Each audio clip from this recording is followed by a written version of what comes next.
I'm Yvonne Hamoud, registered social worker and owner of New Moon Counseling. But out of the office, I'm a mom, wife, daughter, sister, and friend.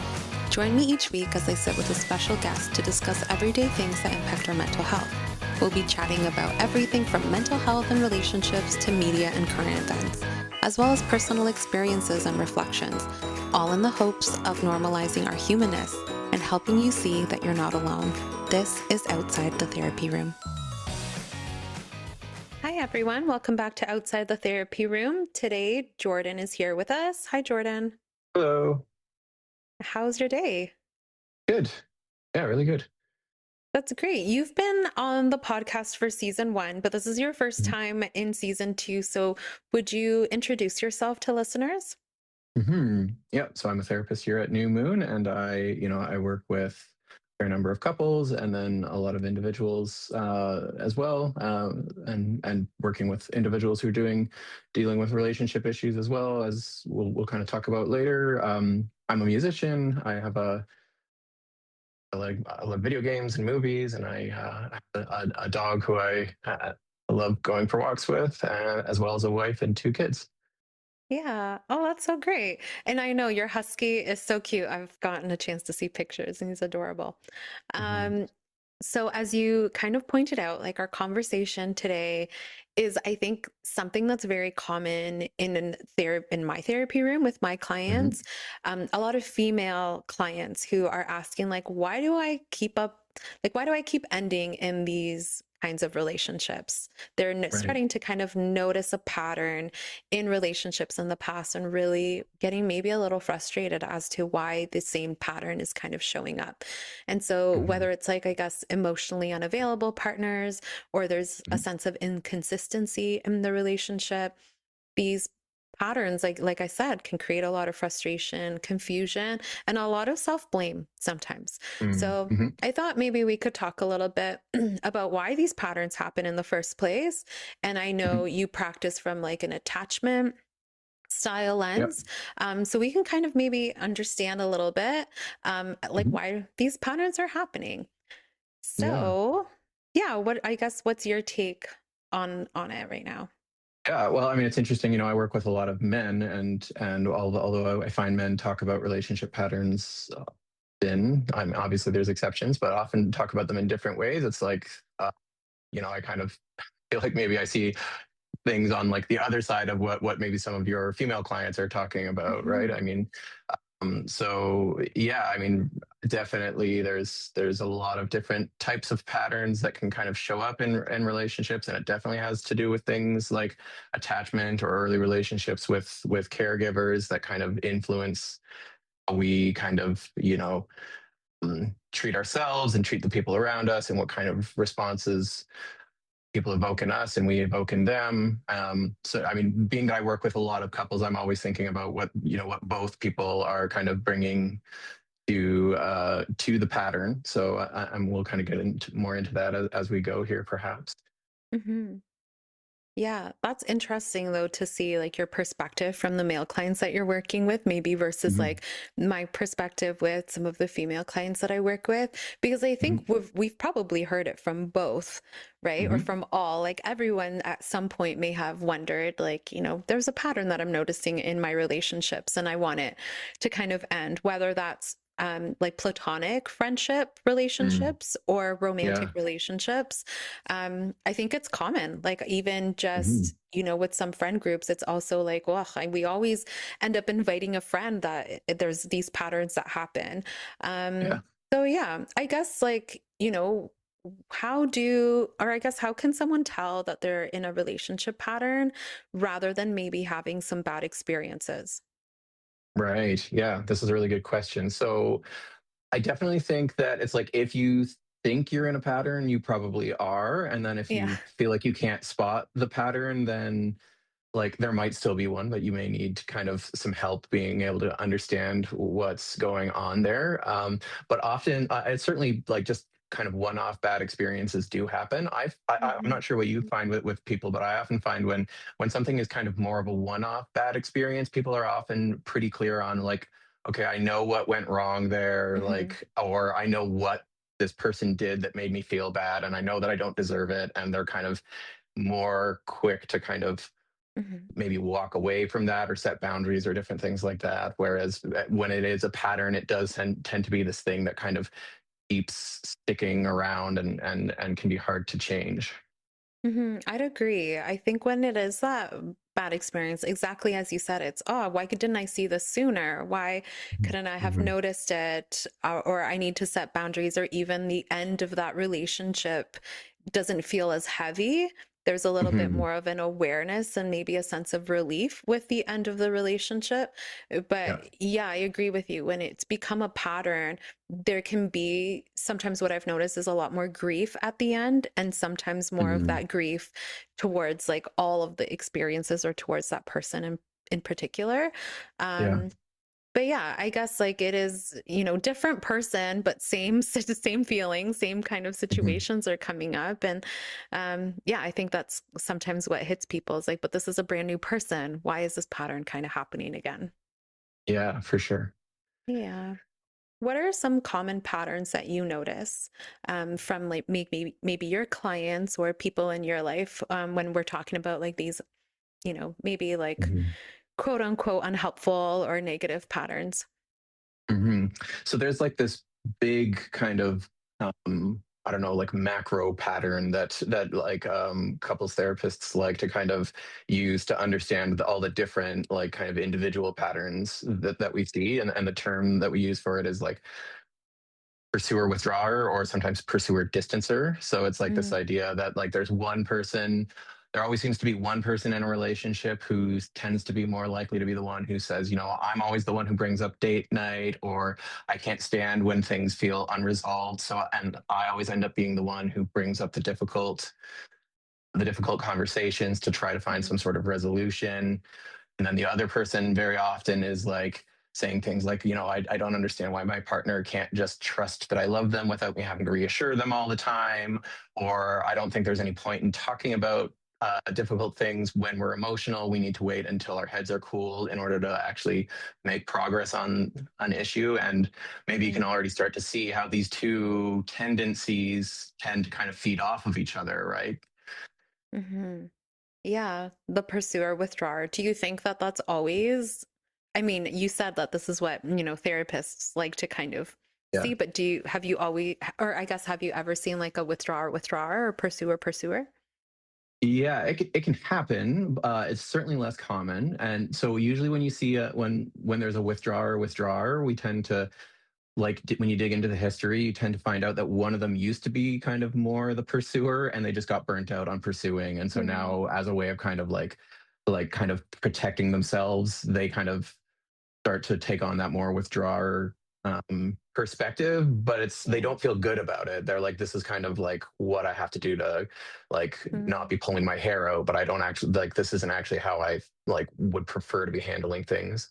mhm, Pursuer is like these couples tend to be way more explosive, and so then they tend to like burn out. The like, relationships actually end a lot sooner. I find mm, it's like they can be both. It's like somebody all usually has to be the one to say, well, we're not getting anywhere, we have to back away. That's not necessarily like that. Ideally that comes from like a healthier place where we're kind of like setting a time when we're going to come back to it, and we're agreeing that this is an important topic and all those sorts of things. But if you have two people who just can't let things go, like I'm sure most people can kind of imagine how that how that kind of starts to look after a while. But mhm, in general, it's like even right from like couples where there's like a lot of stuff going on that's negative, all the way up to some of the happiest couples in the world, like you would still find there does tend to be just one person who will be more of the pursuer and one person who will be more of the withdrawer. We mhm, kind of just, or people are just kind of wired this way, or it tends to like one tends to just kind of create the other. mhm. So I mean, I think I saw a statistic somewhere that it was something like 80% of couples or something like that could be kind of described within the pursuer withdrawer. I mean, that still leaves obviously a fair number of couples Yeah. that fall into these other categories, but it's most of the time people are can kind of look at it in those terms.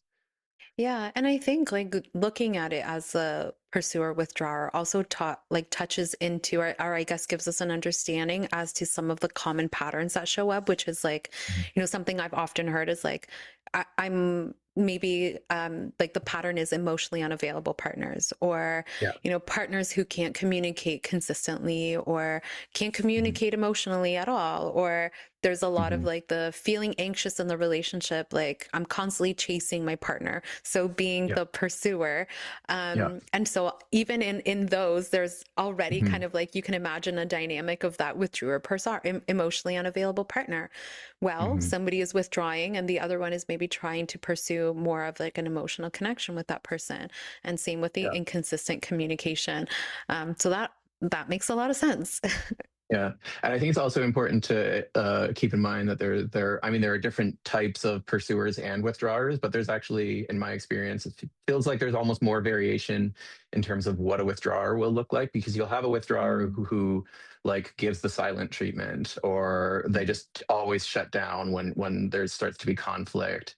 Or you can also have what we sometimes call like a hit and run withdrawer. Like they'll say something hurtful and then they'll walk out of the room. So it's like mm, they look kind of reactive, but actually like their reactiveness is kind of just a way to get kind of to shut things down so that they can leave. And then there's also like a really, and maybe this is one that we'll come back to later on as well, but there is also like the placating withdrawer, right? So these are the like the withdrawers who tend to be people pleasers, right? It's like they mm, kind of say the things that they think their partner wants to hear, but they're not necessarily engaging, in any sort of deep way. mhm, And then likewise, like with pursuers, like I mean, like pursuers often will see themselves as like, I'm just trying to like keep the relationship together, or it's like we need to talk about these things. And like, of course, there's a lot of validity to that, just like there's some validity to withdrawer saying like maybe we're not actually going to get anywhere if we're talking about this when we're totally reactive and that sort of thing.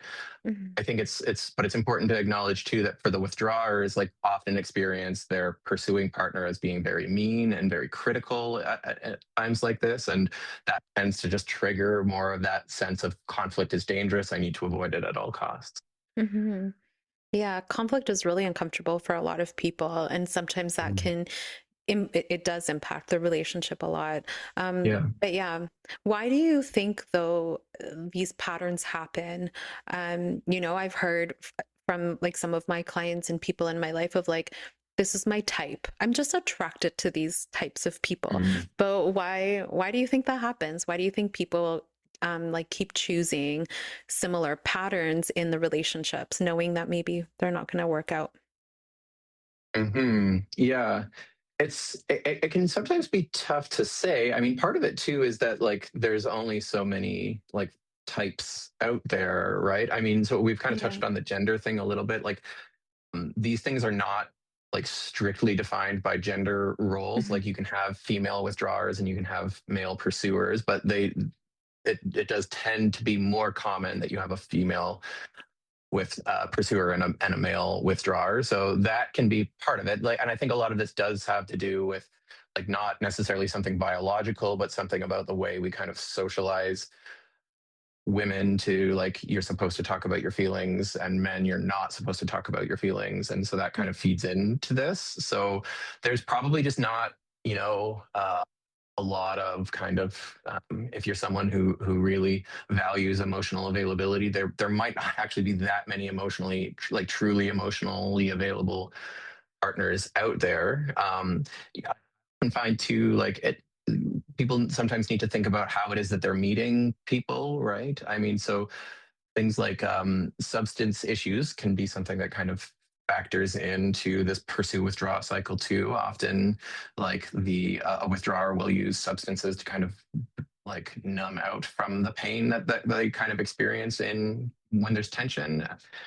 Um, and so, I often find, for people to think about like, I mean, maybe this is kind of a cliched example, but it's like if you're always, meeting potential partners in bars or something like that, like there is something to be said about the fact that like where are you looking for partners, and are you actually like going like trying to find people in ways that kind of communicates from the beginning about the need for emotional like availability and that sort of thing. Like I find like it doesn't have to be this way with every kind of situation that you might be meeting someone in, but there's often patterns that can be connected to that as well. I don't know if that makes sense, but Yeah, I think that makes sense.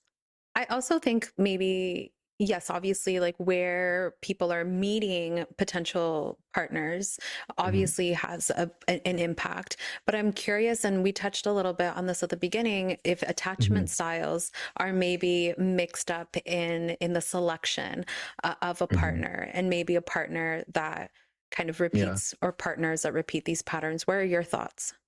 Yeah, I think it does, right? I mean, attachment styles will have a lot to do with kind of our kind of natural personality, but also like the way that we were used to being treated when we were kind of growing up. So, Mhm. like, if I grew up feeling like voicing my needs actually caused my parents to get overwhelmed or something like that. So it was safer to just kind of keep quiet and hope that they will realize what I need on their own. That's going to lead to you probably being drawn to people who go more out of their way to have the emotional conversations, right? Like, so I'm thinking like, this is someone who maybe would have an avoidant attachment style and maybe kind of look like a withdrawer. They're probably not going to feel comfortable like starting a relationship where they have to be the one to always raise the emotional issues. So they're not going to end up with Mhm. their kind of withdrawers or other people who are more avoidant, right? And then Mhm. likewise, it's like if I feel like growing up, I had to, always be, always had to make a big stink in order for people to even recognize that I was there or that I had needs, then I'm going to feel kind of more at home with someone who kind of needs to be responded to in that way. Mhm. Yeah, as we're getting into attachment styles, can you define what attachment styles are, and also the type of attachments, just for folks who are Mhm. maybe listening and it's their first time Mhm. hearing attachment styles? Yeah. So I mean, there's attachment styles are these kind of like categories that like researchers use, and they can be very helpful, I think, for like reflecting on our own behavior and that sort of thing. I mean, just like with the pursuer withdrawer thing, it's they're not hard and fast. There's kind of flexibility, and they can be relationship dependent too. So I mean, someone listening to this particular conversation might not find that things vary from one relationship to the next, but that is actually something that's possible. Hmm. So basically, the idea with an attachment style is it's like actually most people have a secure attachment style, which means that they actually feel more or less comfortable, like kind of expressing their needs and then getting having that be responded to. So it's like you think about a child who's upset and they cry, and their parent comes and comforts them, and they can kind of take in that comfort and they can calm down. Then you have like someone who maybe would be termed as like an anxiously attached, or perhaps some people will use the term preoccupied, meaning that like they, as a child, it's like they, if their parent walked away or something like that, they would immediately start to feel that separation anxiety and they would start to get upset.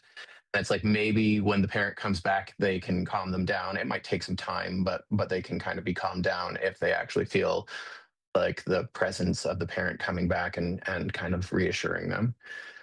And then when we get into the avoidant attachment style, this is like a kid who will like they don't actually seem to show that much interest in like their the fact that their parent has left, for example. And like they don't necessarily look happy either, but it's like then the parent comes back and it doesn't actually seem to be kind of helping them feel any happier. It's so that's this kind of like they can look kind of like already as a young kid, they look like they can kind of be feel quite distant from their loved ones. And then there's also this kind of fourth category, which is called disorganized attachment, basically meaning It's kind of like a mix of the other two.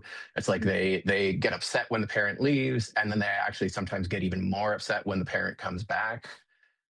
And so this often shows up as like in adulthood, kind of saying things like,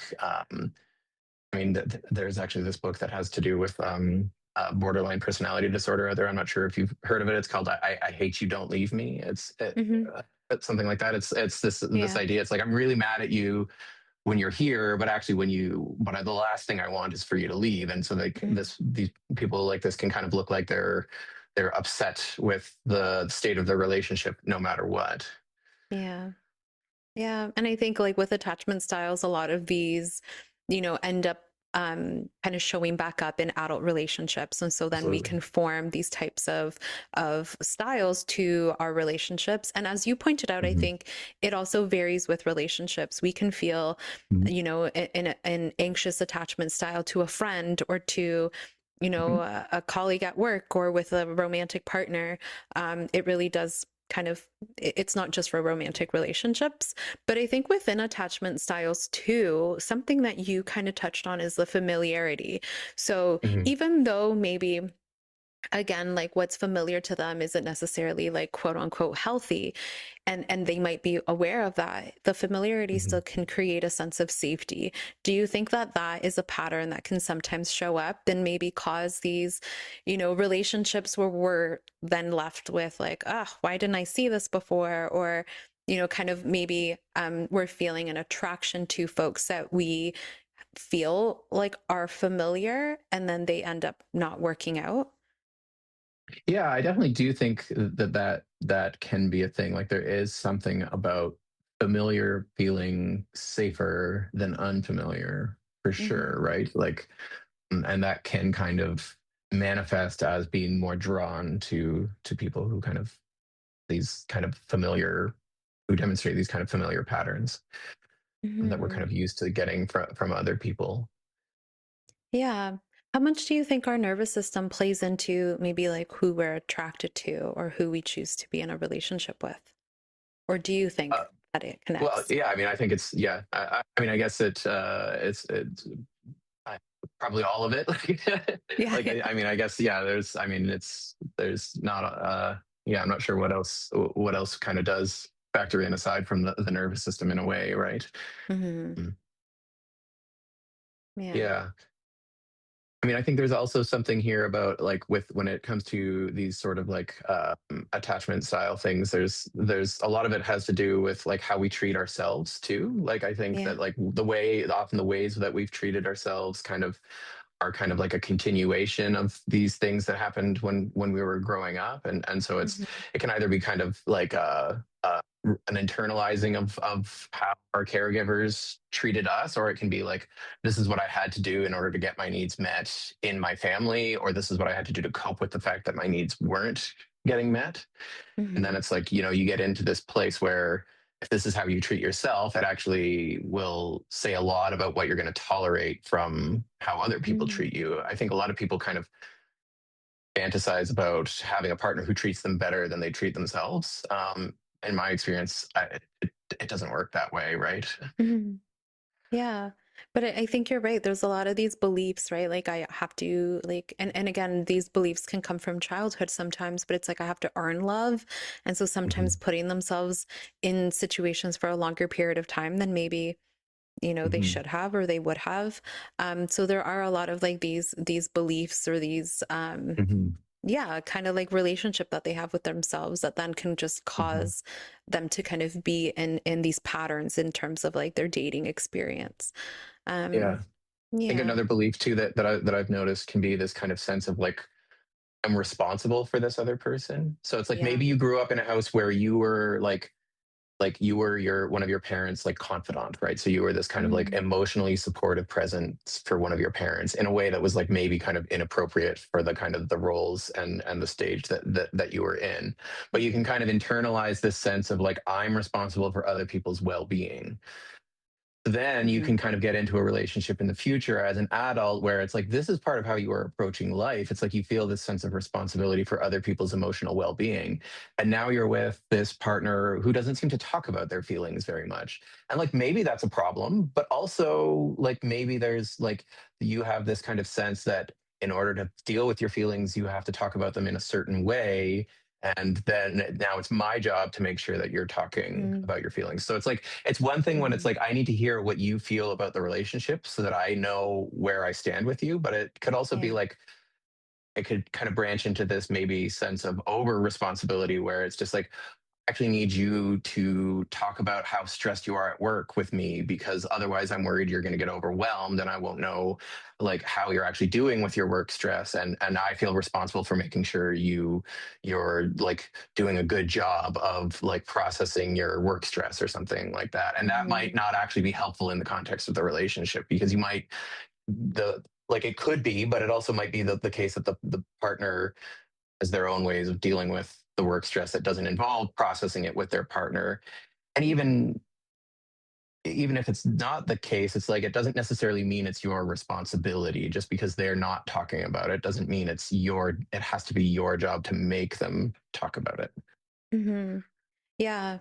Yeah, definitely. I think too, a pattern that I've noticed, and this kind of goes into our next kind of question, but it's, Hmm. you know, for folks who are maybe in a more like chaotic, high conflict Hmm. childhood, Hmm. those dynamics, even though they're unhealthy, might feel a little bit more exciting. So then, getting into a relationship with somebody who's like, emotionally, mentally healthy, whatever we want to call it, Hmm. more stable, it can feel really boring for partners. So they're like, no, this relationship's so boring. There's no spark. There's no whatever. Hmm. When in reality, we're able to, as therapists, we're able to kind of zoom back and be like, well, wait a second. Maybe, there was, because of this unhealthy dynamic, things felt a little bit more exciting or familiar, or that excitement or maybe like that anxiety in the Hmm. relationship looked more like passion or the spark or whatever, or butterflies in your stomach, whatever it can be. But Sure. do you Yeah. think that again, like, I guess, why does that happen? Why do these maybe unhealthy dynamics feel more intense than maybe more stable ones? Yeah, yeah. So to me, there's kind of two sides to this. So one is also I think this idea that like you think about it, like water is way more refreshing when you're thirsty, or like food Hmm. tastes way better when you're really hungry. And so it's like if in general your needs aren't getting met in the relationship, those times where they are getting met are going to feel even more intense, because it's going to feel like so Yeah. much more of a relief to finally have that need met. So I think Hmm. that can be a part of it. I think there's also this part of it that I see coming up for some people where they actually say, "Oh, this relationship is healthy, but it's boring." And when I kind of dig into it with them, what I find is like, well, there's less conflict, but actually it's not necessarily healthier in the sense that there isn't really the depth of connection or vulnerability that Hmm. actually I think often can make relationships they're at their best, right? And a big one actually comes up with this, what I was saying before about the placating withdrawer. It's like sometimes people will say, oh, my partner treats me so much better than all of my other partners. They're not neglectful, like they actually like will have conversations with me. They do things for me that show me that they love me. And but it's like the more we dig into it, it's just like, well, there's something not genuine about it though, right? Like it's like this kind of like this is their it's almost like this is this partner's way of like keeping the heat off, right? It's like it's actually Hmm. not coming from this genuine vulnerable I'm in this relationship with you. And so sometimes it's like that boredom actually is can sometimes be pointing to something really important, which is that Hmm. yeah, there's not as much conflict, but there's still not the depth that someone needs. Hmm. I mean, I think this does start to get into then the question of like a good enough relationship. And I mean, this is a very Yeah. subjective thing that I think everyone has to kind of decide for themselves, right? There's no perfect relationship where you're always going to know for sure how your partner feels about you. They're never going to criticize you, and there's always going to be this really deep kind of emotional connection at all times. Like that's not going to happen. And then there's everything between that and like I don't know, like an abusive relationship, there's this like wide spectrum there, and everyone kind of Mhm. has to decide what's good enough. But it's like, yeah, for some people, it's like actually would prefer the kind of ups and downs over the kind of that kind of bored lack of any depth, even if it like in some ways on paper looks healthier, which is obviously it can be a tough decision, I think, for a lot of people to make. That is tough because externally, friends might be praising the relationship or comparing their partners, but then for that actual Hmm. individual, they're like, yeah, but there's not like that depth, like you said, right, in the Yeah. relationship, which, yeah, then it's really challenging and can be really confusing too. Hmm. Yeah. Yeah, and how many long-term relationships are out there where they end in some sort of separation, and everyone around them goes, "Oh, but your relationship looks so perfect on the outside." And that's Yeah. because I think it's missing. I mean, there's a lot that can go on behind closed doors, but even Yeah. if that's not the case, there's a lot that can be missing in a relationship where people are really good co-parents, and it's like they look like amazing roommates, right? But Hmm. but there isn't that deeper connection that I think is really vital Yeah. in a relationship. Yeah, 100%. Like we all can think of somebody, right? Like, Yeah. yeah, yeah, Hmm. it can be hard for sure. Speaking of like signs, like what are some signs early on that somebody might be Hmm. repeating a pattern in their relationship, but maybe not realizing it? Yeah. Yeah. This is a really good question too. I think that a big one actually is just like people don't pay enough attention to their own feelings. Like it's like I actually think Hmm. like how you are feeling, like all of your feelings, right? Like not just those exciting, passionate ones, but also the how you feel when things are calm. It's like, are you feeling bored or disconnected, or how you're feeling when when someone is kind of like not there. It's like, are you feeling kind of like anxious that they're kind of that they've lost interest in you, or these sorts of things. I think it's really important to be able to pay attention to these feelings, not so that you always do exactly what the feeling is telling you to do. Sometimes feelings can be more about the past than about the present, but you have to be able to pay Hmm. enough attention to those feelings in order to know that they're about the past. But often I Yeah. find people, I mean, just people in general, whatever the issue that we're talking about is, nobody likes to kind of zero in on their kind of uncomfortable feelings. But that is, I think, where we're going to get the most important information about Mhm. how things are going early on in a relationship. Yeah. Mm, I think like a yeah. lot of people ignore like those signs early on, right? Especially at the Yeah. beginning of a relationship. They might push through being like, "Oh, I need to give this person another Hmm. chance," or, maybe I'm feeling this way because it is new or whatever. And I think there is a Hmm. lot of ignoring like those maybe like early discomfort or Yeah. emotions. Yeah. So, Yeah. yeah, that makes a And I lot think of one of the ways, sense. yeah, and I think one of the ways that people do that actually, like, and obviously the thought process is probably going to be different for everyone, but there can be this sense of like, well, I'm aware that there's an issue, but part of me just hopes it's going to get better on its own. It's just Yeah. like, usually things don't get better on their own. It's like you're either working on it or you're just going to be tolerating it, and so Yeah. you have to kind of be honest with yourself. It's just like, well, this isn't going to just get fixed just because we're together for a longer period of time. So Mhm. mm, yeah, I don't know. I guess some people maybe do actually just not see these things, but I often find digging into these things with people, it's just like, well, there were internal signs too, right? It's like you had feelings about what your partner was doing that you didn't Mhm. pay attention to. So, I don't have a list of like, these are the red flags that everyone should be kind of looking for early in a Yeah. relationship, but I think the kind of the universal advice here is like, pay attention to those feelings so that you can at least know Mhm. what they're saying, even if you don't end up following. Yeah, I think again, there's so much. I think now, like with social media, there's so many like, ooh, look out for these red flags or these are green Mhm. flags in a partner or whatever. Mhm. But I think sometimes we can over rationalize some of the red Yeah. flags and we can like forgive people Mhm. really quickly, right? So like, Yeah. partners disconnected from me, missed 3 dates that we had scheduled, but maybe Mhm. they're busy, whatever, or it's going to get fixed later, right? Once we're together a little longer, we move in together, like there's Mhm. not going to be canceling dates or whatever it could be. And so we can sometimes like over rationalize these like quote unquote red flags, and Hmm. then like it doesn't actually end up helping, or we don't actually bring our concern or our feelings to the forefront with Hmm. that partner. And so I agree with you. I think a lot of like the, what are some signs? It really is like, what how are you feeling? Are you ignoring your Hmm. discomfort? Are Hmm. your thoughts kind of, are you feeling a certain way, but you're trying to talk yourself out of feeling that way about your Hmm. partner or the relationship? Are things Hmm. moving a little bit too fast emotionally, but it feels really comforting for you? And so you want to kind of Hmm.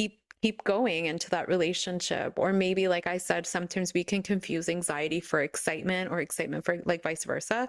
Sure. Um, so sometimes it could be like, I feel really anxious in this relationship, but it's clouded Hmm. as excitement. Like, oh, I'm so nervous. I'm excited. I'm, doing all of these things. So I Hmm. think it does really start with our own self-awareness and our own Yeah. understanding and validating of the emotions that are coming up. Hmm. Yeah. I think there's also, there can be something important too about it, like acknowledging that, um, being in a relationship is really important for some people, right? It's like the idea of not actually like being single is like quite distressing for some people. And Yeah. again, I think that's that's like important to just like kind of like acknowledge and validate in yourself. Like you might not want to Mm-hmm. stay there forever, but if you can't accept that actually part of the reason I'm staying in this relationship is just because I don't want to be alone, like I think that's also like kind of an emotional experience that has to be processed, and that means you have to pay attention to it in order to process it. Yeah. I also say that throughout most of human history, most human beings were better off in an unhealthy relationship than completely on their own. Humans are terrible at surviving on their own. So there's probably like Yeah.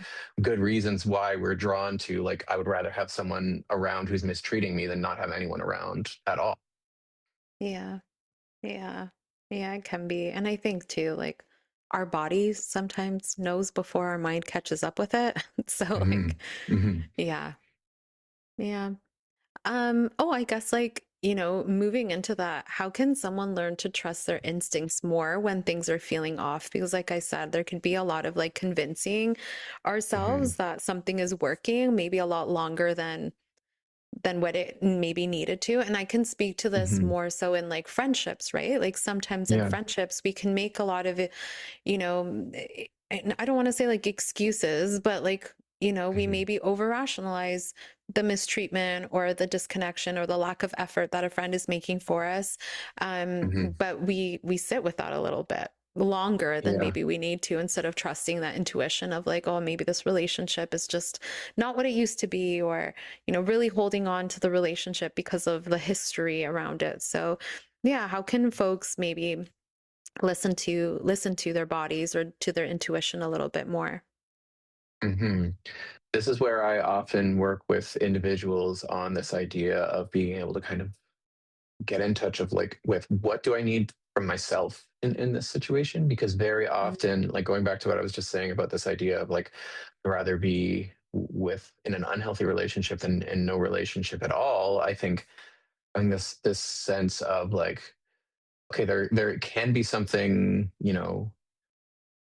important about not being alone, but also if there's this kind of core wound of loneliness in your life where it's like you felt kind of abandoned a lot by a lot of different people in the past, you haven't kind of worked through those wounds, then Mhm. you're going to be like hypersensitive to something that feels like it could lead to abandonment, and that often means leads to people not setting boundaries and not kind of voicing their needs because it's like I set a boundary with this person, they're just going to walk away from me and I can't handle that. Often Yeah. people need to learn how to like, okay, that did happen. If I did like have to end this relationship or I set a boundary or voiced a need and the other person, whether it's a friend or a partner, walks away from me, what do I need from myself to be able to handle that? And there can be something very empowering about knowing it's like, I mean, this takes a lot of work, but knowing that I can be there for myself, that I can actually like support myself Hmm. through that, and that I don't have to be trapped in that pain of feeling alone if that happens. Like Yeah. that can often really increase our ability to pay attention to those feelings and actually make the decision that ultimately feels healthier for us in the long run. Hmm. Yeah. Yeah, I agree with that. I think too, like, having that awareness is Hmm. maybe one of the first steps to breaking the pattern of, like, Absolutely. seeking out unhealthy relationships, but that can be really hard. And so, Hmm. and like, I'm sure a lot of people are like, okay, well, how, I'm aware that there's a pattern now, how do I break it? What are some Hmm. things that you would say for folks to start kind of having that level of curiosity and awareness within themselves? Hmm. Yeah. Well, on a relationship level, it tends to take both, like to really break the pattern thoroughly. It takes the awareness on both people's, like both partners part to be actually pay attention to. I mean, this is a big thing that I'm trying to help couples do when I'm working with them is like understand what their pattern is, like understand what they're both doing in that pattern to kind of perpetuate it, and then really get at what are the kind of like the underlying needs that aren't being met, or that were met in the past in a really significant way, Mm. that are kind of contributing to me kind of feeling this way when conflict or whatever it is that's happening, that the where the pattern is showing up. I think the big thing though is for I mean someone listening to this podcast is you really like do need to focus on like what's happening for you in those things. I mean, like I Mhm. don't want people to kind of come away from this feeling like they need to be blaming or criticizing themselves for this, but it's like the what's happening internally is so much more in your control, especially if your partner's not willing to kind of, work with you on this, or go to couples Mhm. therapy with you or something like that. It's like, if, I mean, we're all very focused, I think rightly, sometimes on what our partners do that bother us. But if we're kind of not aware of those maybe unhealed wounds that kind of make that even more triggering for us, or different things like that, then we're kind of at their mercy, right? Like if it's Mm. all the blame is on my partner, then I don't have any control over what's happening between us, right? So that's like the blame and responsibility kind of, and ability to kind of change things kind of has to be. I mean, it doesn't need to be 50-50 exactly, but there needs to be an Yeah. acknowledgement of on both sides of what can be done differently. And if that's not the case, because I do believe there are some situations where that's actually not the case, that I mean that's a relationship where it's like you either need to leave or you're going to be living through this pattern repeating. Yeah. Yeah. Yeah, it's definitely, I really like what you said there about, kind of starting with yourself, because there can be a lot of Mhm. blame that is put on a partner. And I think that's where a lot of conflict starts, because then Yeah.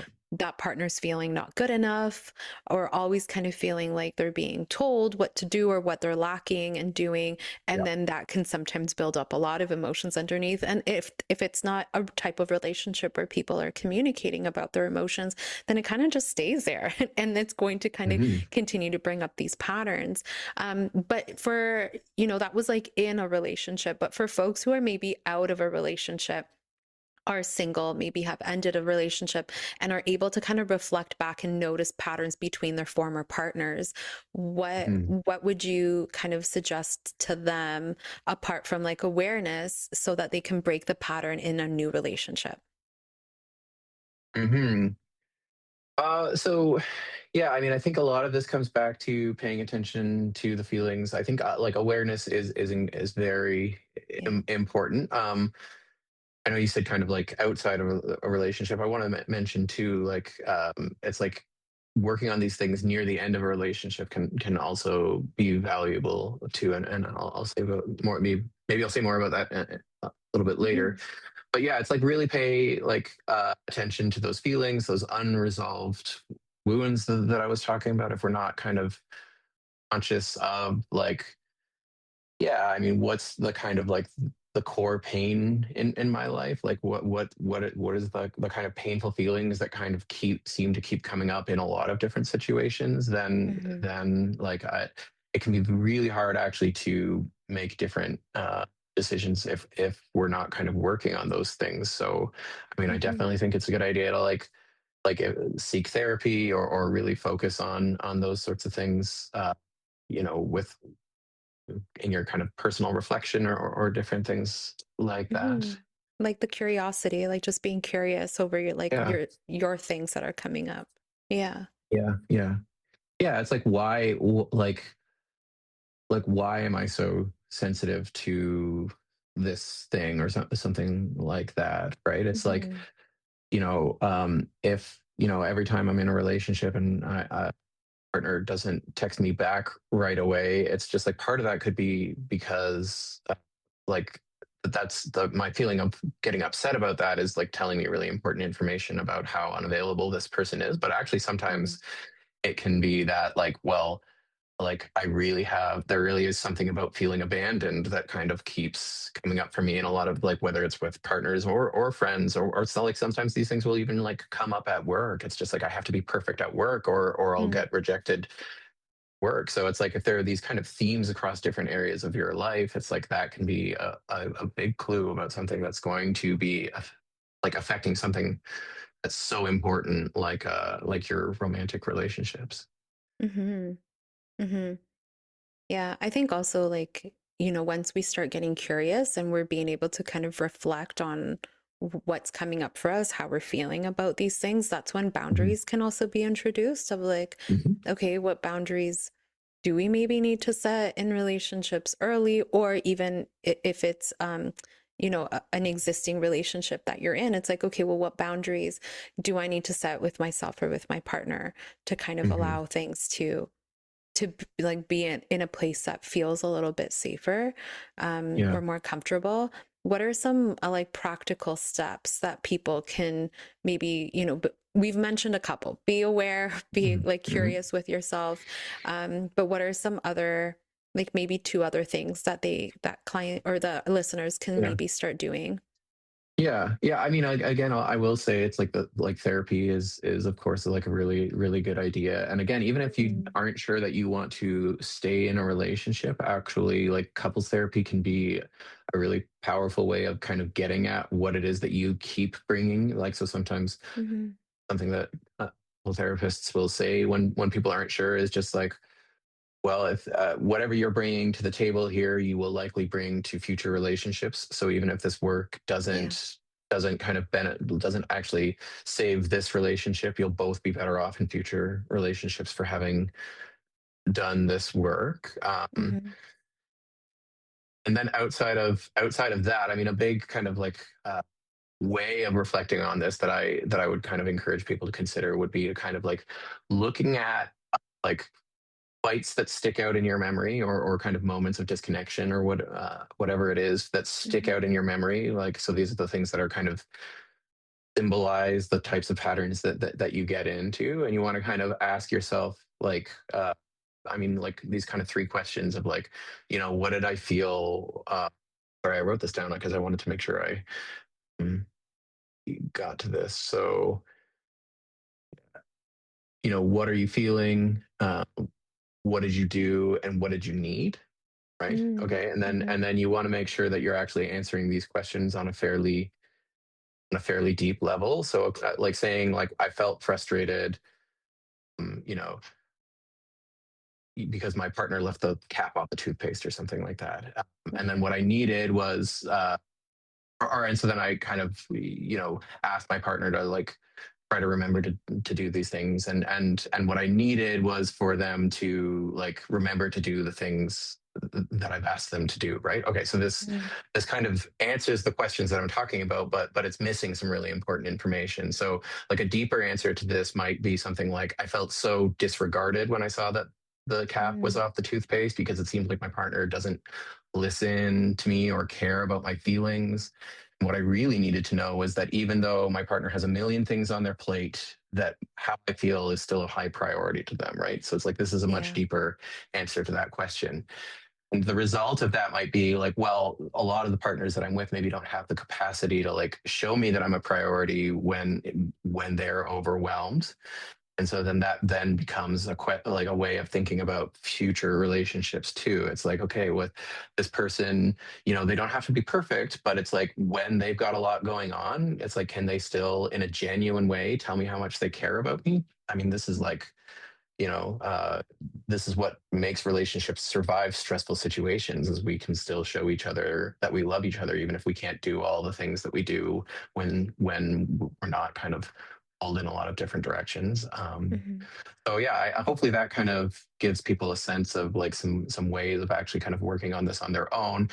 For Yeah. some people, it might be kind of hard to kind of get to those deeper answers on their own, and that's definitely an indication that having like a good relationship with a therapist can kind of help you kind of Hmm. get to those deeper answers. Hmm. I love all those questions, and I like how you kind of described it like surface level and then going in a little deeper, because I think at the Yeah. beginning it can be scary to kind of go Hmm. back and admit these things. So we might be a Yeah. little bit more surface level with our Mhm. responses, but really allowing ourselves to go in a little deeper and to really see like, yeah, it feels like I'm being disregarded. It feels like I'm not a priority.